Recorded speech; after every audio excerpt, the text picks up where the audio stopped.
So in the previous video about how important it is to choose a partner where your set of values aligns, I gave you some tips about why changing someone might be quite difficult, and also how can you best prepare to choose someone that is right for you.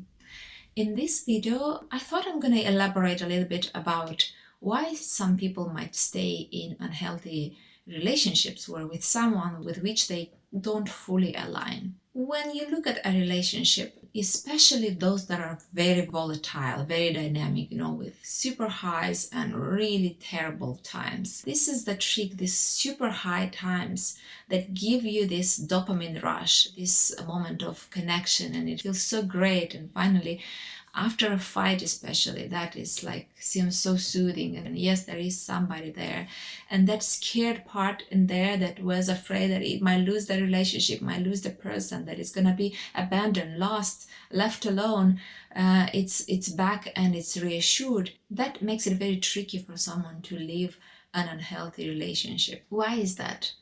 Most likely the person has already experienced a very chaotic household growing up. And when somebody grows up in a household that is so chaotic, what often happens is they develop a sense of fear of abandonment or being alone, a sense of shame about what's happening, a sense of I'm bad, it's because of me, guilt and shame mixed in together, and also a loss of connection and love, which is absolutely a need that anyone has. So, as an adult, when this person ends up in a relationship with someone, they feel elated that finally I've been chosen, finally somebody's paid attention to me, I must have some value. And because they crave this attachment so much, they will abandon themselves, their value, their self-worth, in exchange for this connection, for having this person around. Just as it was in the childhood when children have to abandon themselves to please their mom or dad, because the need for connection and attachment, it's so vital for survival, that a child is often faced with abandoning themselves in order to maintain the connection with mom and dad. So that is translated exactly in the adult relationships. That's how people would put up with abuse very early on, even in the early dating stages.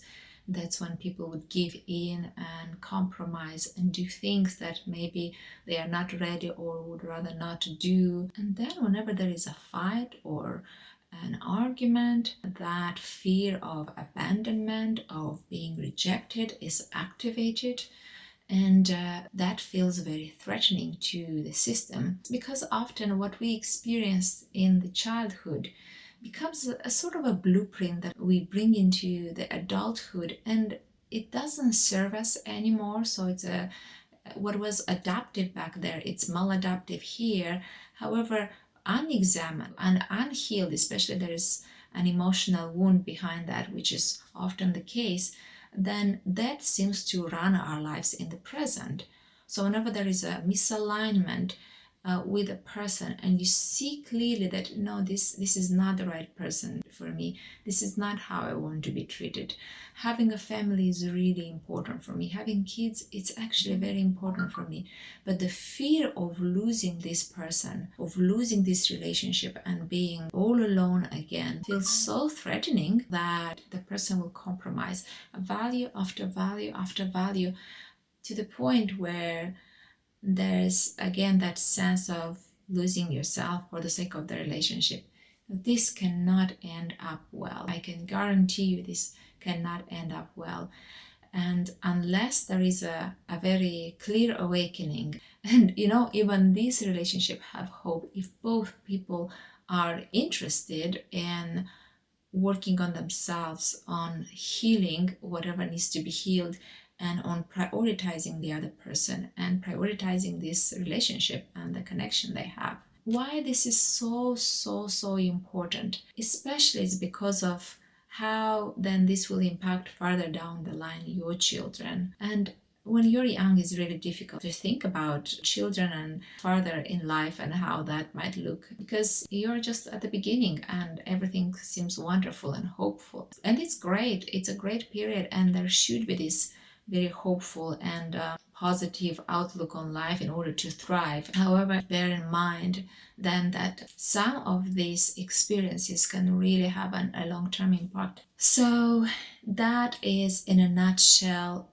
why people end up staying in and pursuing relationships that they have a hunch at least, and it's clear from the beginning, from the start, that this is not a good fit for me or a good match for me. So what can you do? How can you avoid this? Well, a few things. First of all, become very clear about what is important for you and stick to that. Stick to what is true to yourself. Betraying yourself for the sake of a relationship or somebody else, it's not a good idea. It's the other way around. When you stick to yourself, then you're able to attract and find the right relationship. And second, educate yourself, inform yourself. There's a ton of bad information, but tons of good information on relationships out there, books. And third, if you have good friends and wise friends, especially older people, maybe in your family circle, maybe your immediate family even, run things by them. You don't have to do it as they say, but kind of get their perspective. Often an older adult can really offer a great deal of perspective from their experience that is good to take into account. Now, it might be just their experience, and somebody might have a completely different experience. So don't fall for any extremes like all of them are this, or like generalized kind of or black and white statements, because it's not exactly like that. More perspectives help you usually get a more balanced view, and then you're much better informed to make the right decision. I hope this is helpful. Please subscribe and share, and I look forward to see you in the next video. Take care.